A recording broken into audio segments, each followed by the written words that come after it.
Baik, bismillahirrahmanirrahim. Assalamualaikum warahmatullahi wabarakatuh. Mohon izin dokter, perkenalkan nama saya Fikri Alamsyah dengan NIM 2410911210065 dengan nomor absen 65.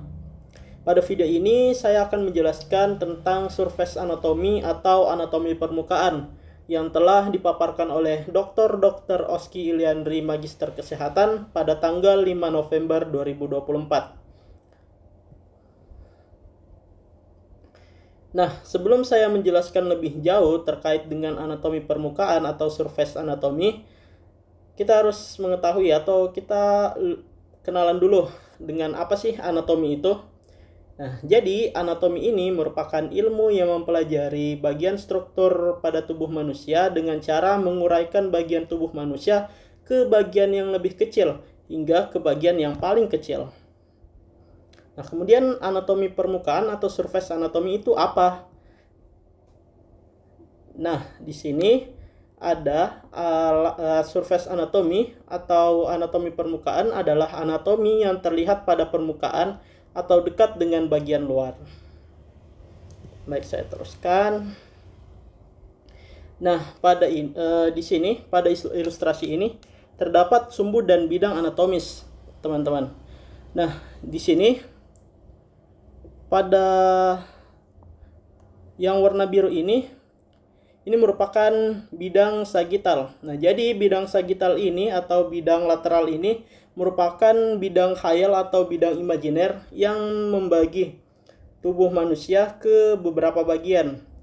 Nah, pada bidang sagital ini dia membagi tubuh manusia itu ke arah kanan, ke bagian kanan dan juga ke bagian kiri dan juga ke bagian kanan. Atau ini bagian dekstra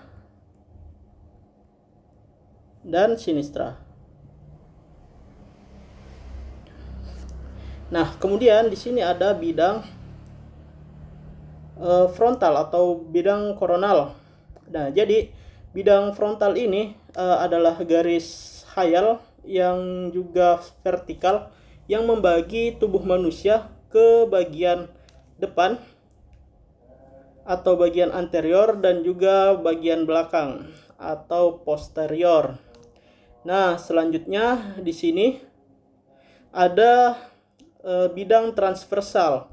Nah, bidang transversal ini membagi tubuh manusia menjadi dua bagian, yaitu ke bagian bawah atau bagian inferior dan juga ke bagian atas, ke bagian superior.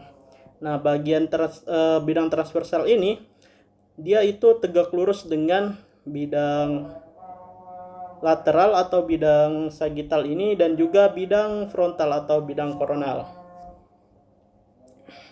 Saya lanjutkan. Nah, di sini teman-teman kita dapat melihat ada ilustrasi manusia dengan posisi anatomis seperti ini. Dengan telapak tangan itu atau palmaris ini menghadap ke arah depan atau ke anterior. Nah, jadi posisi anatomis itu seperti ini. Nah, di sini itu ada beberapa istilah atau posisi anatomis. Nah, di sini kita dapat lihat di sini ada lateralis, dia ke arah samping. Kemudian di sini ada cranialis atau superior seperti yang saya bilang tadi, itu ke arah atas atau ke arah kepala. Kemudian di sini ada inferior atau caudalis, ini ke arah bawah atau ke arah sacrum maaf. Kemudian yang garis ini ada linea mediana atau garis tengah. Nah, karena ini berada di depan atau ke arah depan atau berada ke arah abdomen atau perut, jadi dia dinamakan dengan linea mediana anterior. Sedangkan sebaliknya di belakang sini itu ada linea mediana posterior atau garis tengah bagian belakang. Nah, terus kemudian teman-teman di sini terdapat linea sternalis atau garis linea sternalis atau garis yang membentang pada tulang sternalis atau sternum, maaf, dia itu sepasang, ada juga di sebelah sini.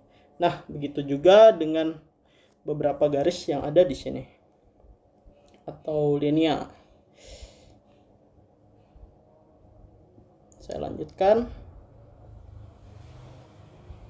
Nah, ini teman-teman yang saya jelaskan tadi, istilah arah dan bagian pada tubuh.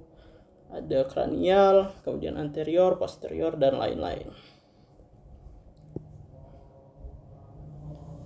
Nah, selanjutnya ini yang akan kita bahas terkait dengan anatomi permukaan. Di sini itu ada parts of human body atau bagian-bagian dari tubuh.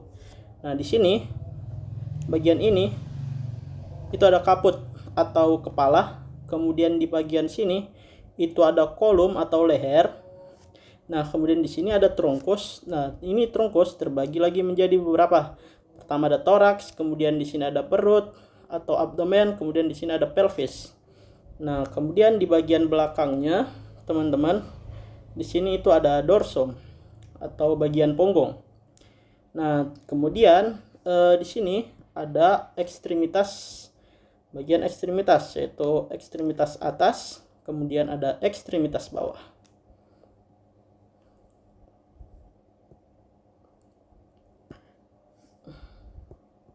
Saya lanjutkan. Nah, kita ke bagian pertama, yaitu kaput dan kolum.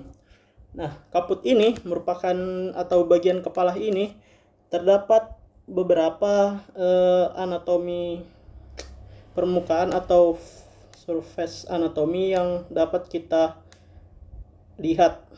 Di sini ada os frontale atau tulang frontal, yang mana ini merupakan tulang bagian depan pada tengkorak yang berfungsi untuk melindungi otak dan juga menopang kepala.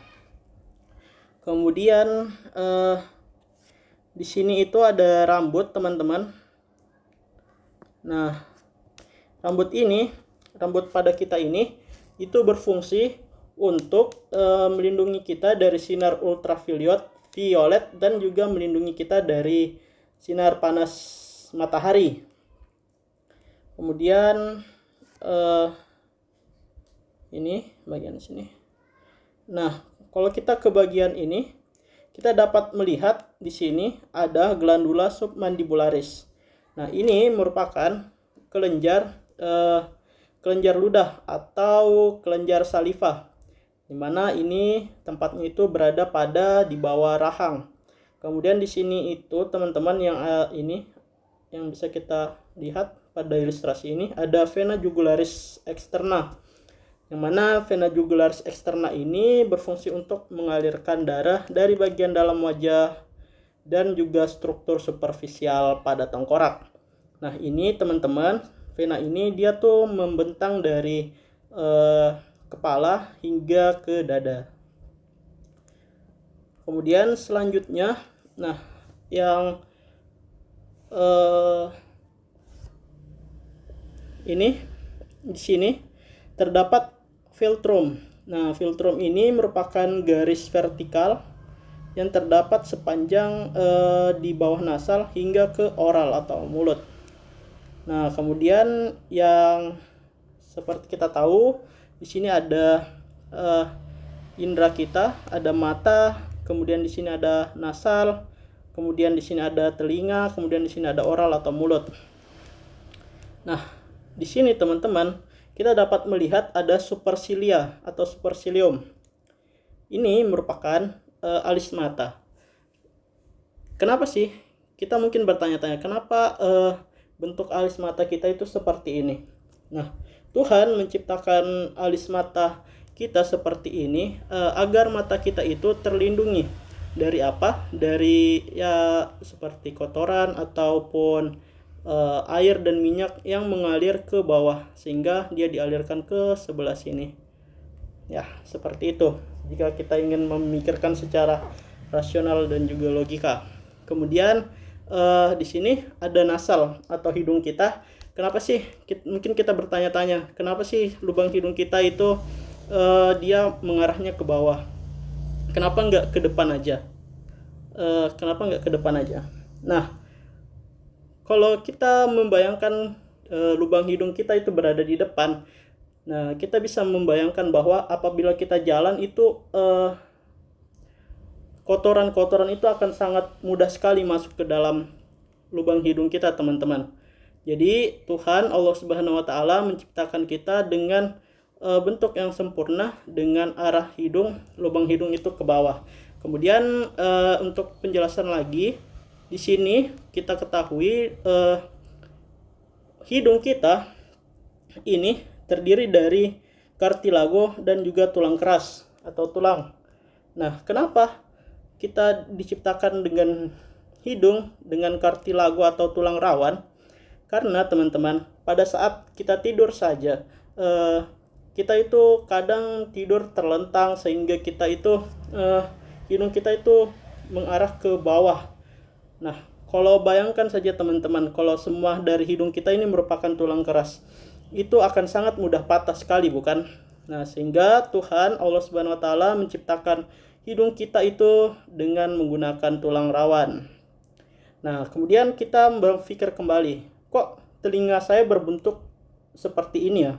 Cekung, kemudian banyak sekali rongga-rongga atau lipatan-lipatan pada telinga.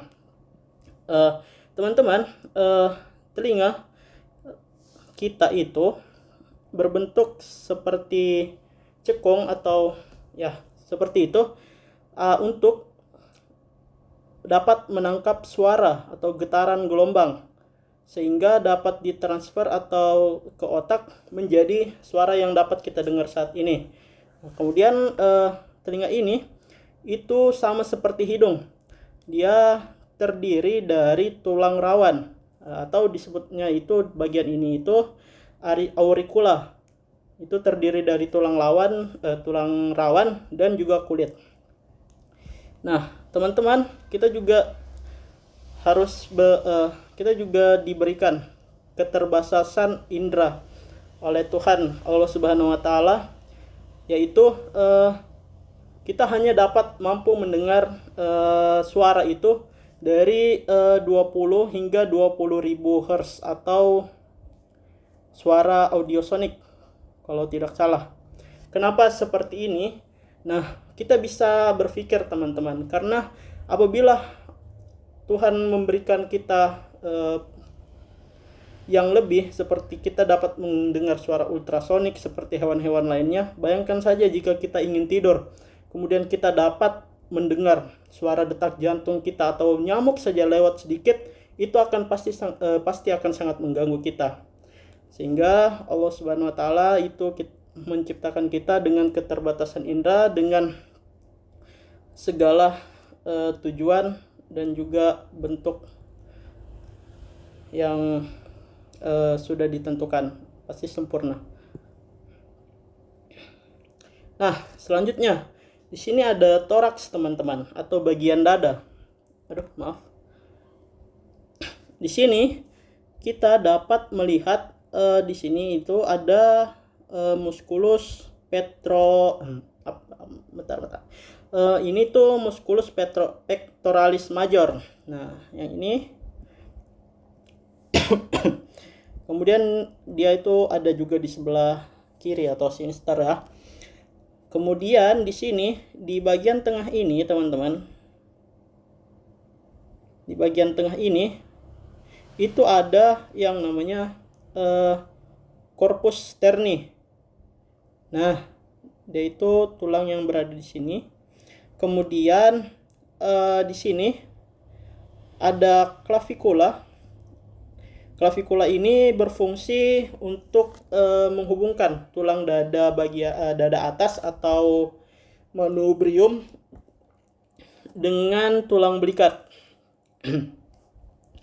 Kemudian di sini teman-teman kita dapat melihat papilla mamaria. Nah, papilla mamaria atau puting susu ini seperti yang kita ketahui pada wanita dan juga pria itu berbeda. Kenapa seperti itu? Pada pria itu tidak dapat mengeluarkan air susu. Nah, sedangkan pada wanita itu dapat mengeluarkan air susu atau ASI. Karena seperti kita tahu, kodrat wanita itu diciptakan untuk melahirkan dan juga menyusui, sehingga anatomis tubuhnya itu pada puting susunya dapat mengeluarkan air susu. Nah, itu juga salah satu pengaruhnya juga itu adalah hormon prolaktin, sehingga puting pada wanita itu dapat mengeluarkan air susu, teman-teman. Saya lanjutkan. Nah, di sini ada seperti yang kita tahu, di dalam toraks itu terdapat jantung, teman-teman, yang memompah dan mengalirkan juga atau mengedarkan darah ke seluruh tubuh. Kita akan bahas sedikit terkait dengan bagaimana darah itu mengedarkan darah ke seluruh tubuh. Nah, darah yang mengandung karbon dioksida itu akan masuk ke daerah antrium antrium kanan atau serambi kanan.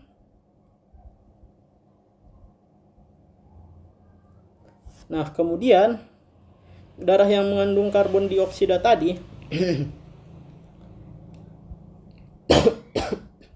pada saat jantung berkontraksi, nah itu dia akan edarkan ke bilik kanan atau ventrikel kanan. Nah, pada ventrikel sebelum sampai ke ventrikel kanan atau bilik kanan ini, darah itu melalui yang namanya katup tricuspidalis, teman-teman. Nah, katup ini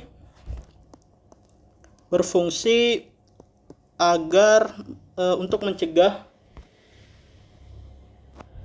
darah yang sudah masuk pada bilik kanan ini kembali ke antrium kanan atau serambi kanan tadi. Nah, selanjutnya setelah dari bilik kanan, darah akan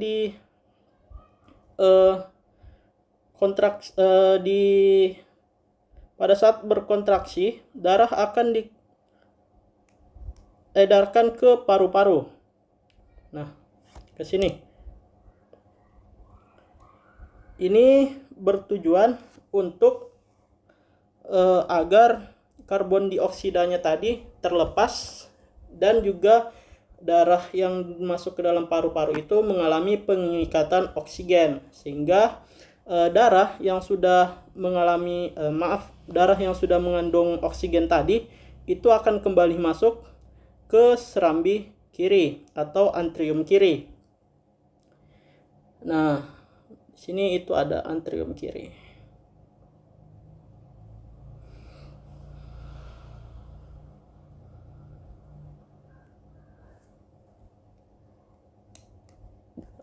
Nah, selanjutnya darah yang pada antrium kiri tadi akan masuk ke bilik kiri atau ventrikel kiri.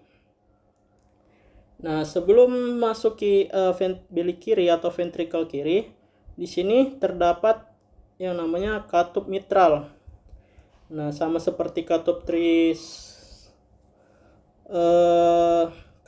tricuspidalis tadi, katup mitral ini mencegah darah yang sudah mengandung oksigen tadi itu kembali ke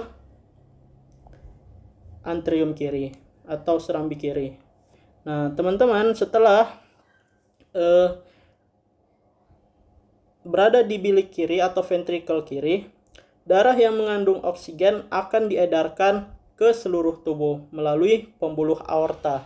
Jadi ketika jantung itu berkontraksi, nah darah akan diedarkan ke seluruh tubuh melalui pembuluh aorta ini yang warna merah. Baik, teman-teman, semoga dapat dimengerti penjelasan singkatnya. Selanjutnya kita lanjut ke regio abdomen atau bagian perut. Nah, teman-teman, di sini kita dapat melihat ada rectus abdominis atau musculus rectus abdominis. Nah, selanjutnya yang dapat kita identifikasi lagi di perut itu ada yang namanya umbilicus. Nah, umbilicus ini dia itu merupakan tempat melekatnya tali pusar kita pada saat kita berada di dalam rahim, setelah kita dilahirkan itu kemudian dipotong. Nah, sehingga itu bentuknya itu ada yang datar, kemudian ada yang mencuat, kemudian ada yang berongga atau ke dalam gitu.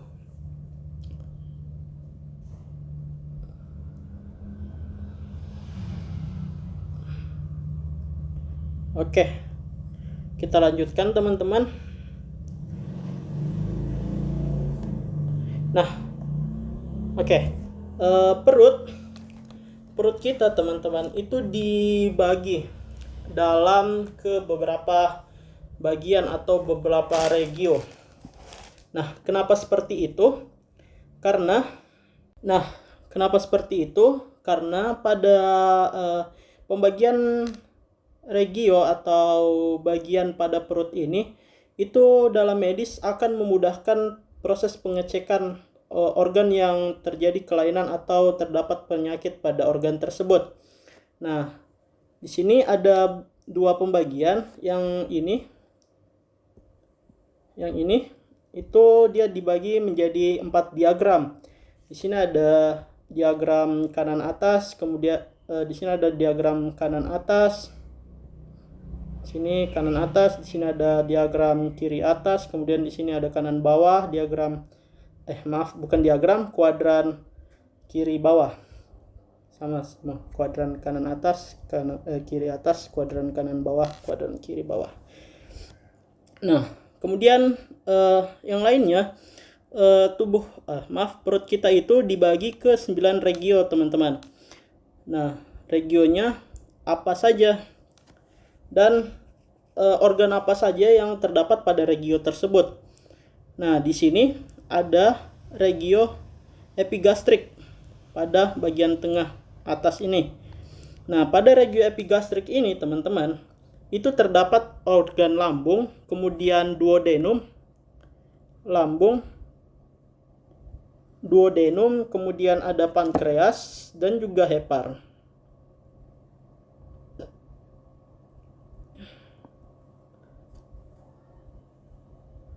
Nah, kemudian ada di sini ada regio hipokondriak dextra. Nah, pada regio ini terdapat organ lobus kanan hepar, kemudian kandung empedu, kemudian di sini juga ada sebagian duodenum, kemudian ada flexura hepatica kolon, kemudian ada ginjal kanan.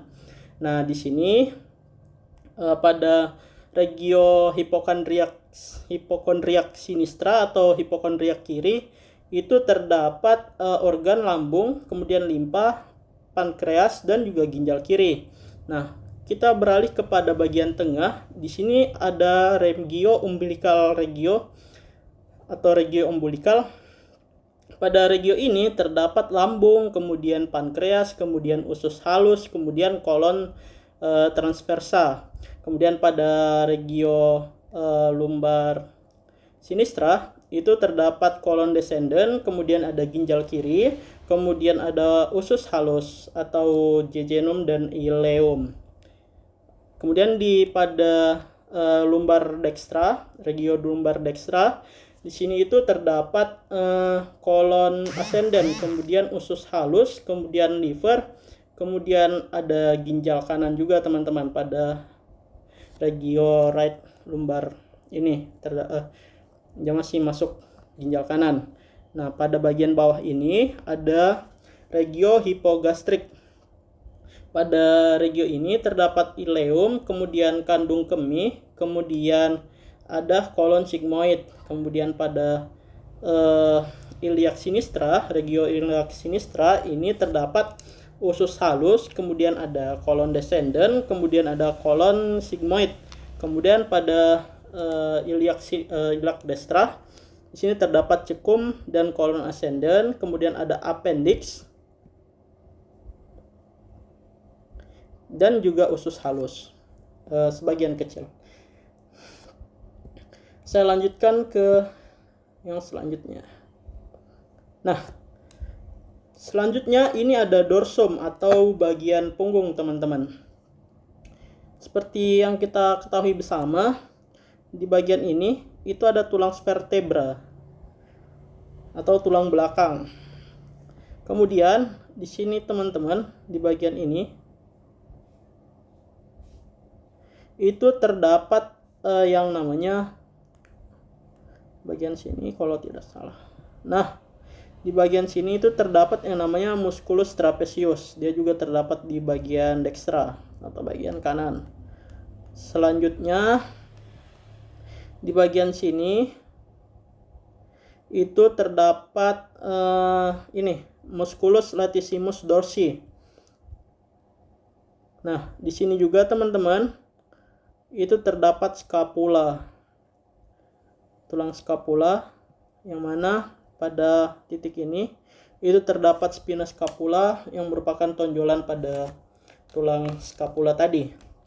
Kemudian di sini ada tulang sacrum atau osteosacrum. Ini merupakan tulang yang terhubung dengan panggul.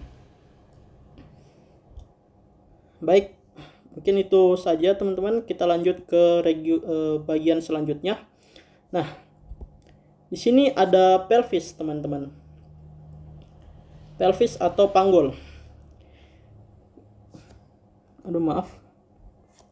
Teman-teman sekalian, kita dapat lihat pada ilustrasi ini bahwa bentuk pelvis atau panggul pada pria dan juga pada wanita ini berbeda, teman-teman. Nah, pada pria itu dia lebih ramping, sedangkan pada wanita itu dia lebih lebar panggulnya atau pelvisnya. Kemudian pada lubangnya sendiri, pada pria itu dia membentuk hati, sedangkan pada wanita ini, nah, dia itu dia lebih oval. Kenapa seperti itu? Nah, teman-teman, seperti yang kita tahu, pada wanita itu dia akan mengalami yang namanya melahirkan, ya, teman-teman. Pada wanita itu kodratnya itu adalah melahirkan. Sehingga Allah Tuhan menciptakan panggul wanita ini berbentuk seperti ini, lebih lebar untuk memudahkan pada saat proses persalinan atau melahirkan. Nah, ini juga itu dipengaruhi oleh hormon, yaitu hormon estrogen yang ada pada wanita, sehingga bentuk panggul pada wanita itu seperti ini. Kita lanjut. Nah, ini ada ekstremitas. Nah, sebelum kita membahas tentang ekstremitas ini, kita harus ekstremitas superior ini, kita harus tahu dulu ekstremitas itu apa sih. Nah, jadi ekstremitas ini adalah anggota tubuh yang merupakan perpanjangan dari anggota tubuh utama. Jadi kalau dalam bahasa sehari-harinya itu juga bisa kita sebut dengan alat gerak kita, teman-teman. Nah, pada ekstremitas atas itu terdapat lengan. Lengan dari bahu hingga ke telapak tangan. Nah, kita bisa lihat di sini, teman-teman, ada palma atau telapak tangan. Kemudian di sini ada musculus di sini ada musculus bicep brachii.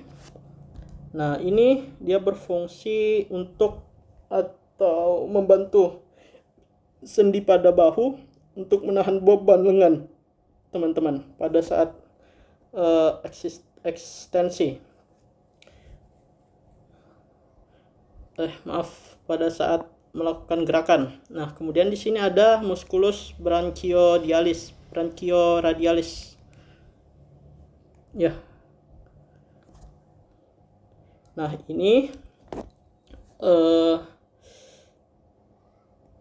berfungsi untuk sebagai pengungkit yang besar. Nah, ini sangat kuat sehingga membantu sendi pada siku melakukan gerakan fleksi, teman-teman.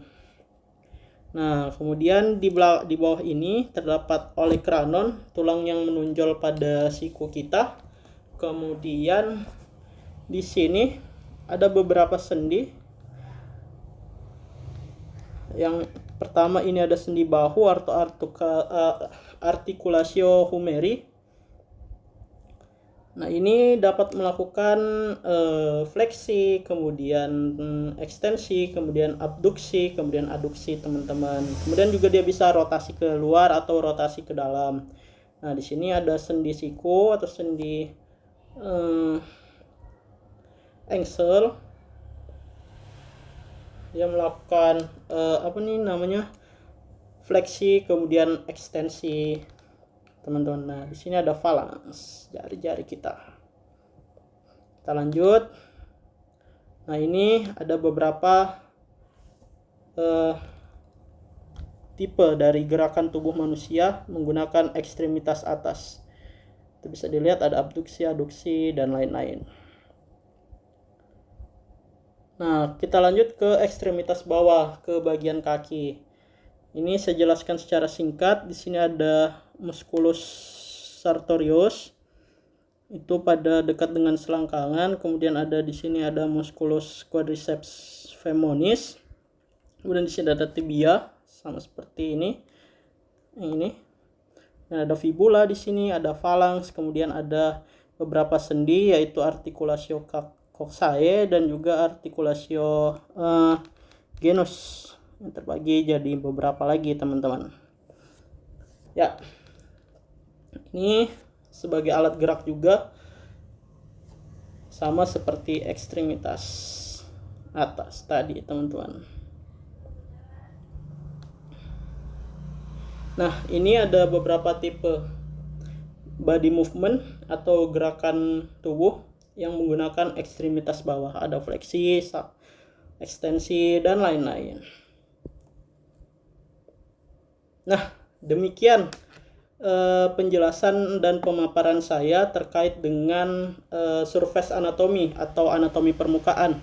Semoga dengan apa yang saya sampaikan dapat bermanfaat atau memberikan ilmu pengetahuan sehingga dengan kita mempelajari ini, harapan saya juga kita dapat menghargai pemberian Tuhan dan juga dapat lebih dekat dengan Tuhan, karena seperti yang kita tahu, tubuh kita ini didesain sedemikian rupa untuk dapat menunjang kita hidup di bumi ini, teman-teman. Sehingga dengan apa yang saya sampaikan semoga dapat bermanfaat dan menjadi berkah juga untuk kita semua. Saya mohon maaf apabila dalam penyampaian saya itu terdapat kesalahan dan kekurangan. Sekian dari saya. Wassalamualaikum warahmatullahi wabarakatuh.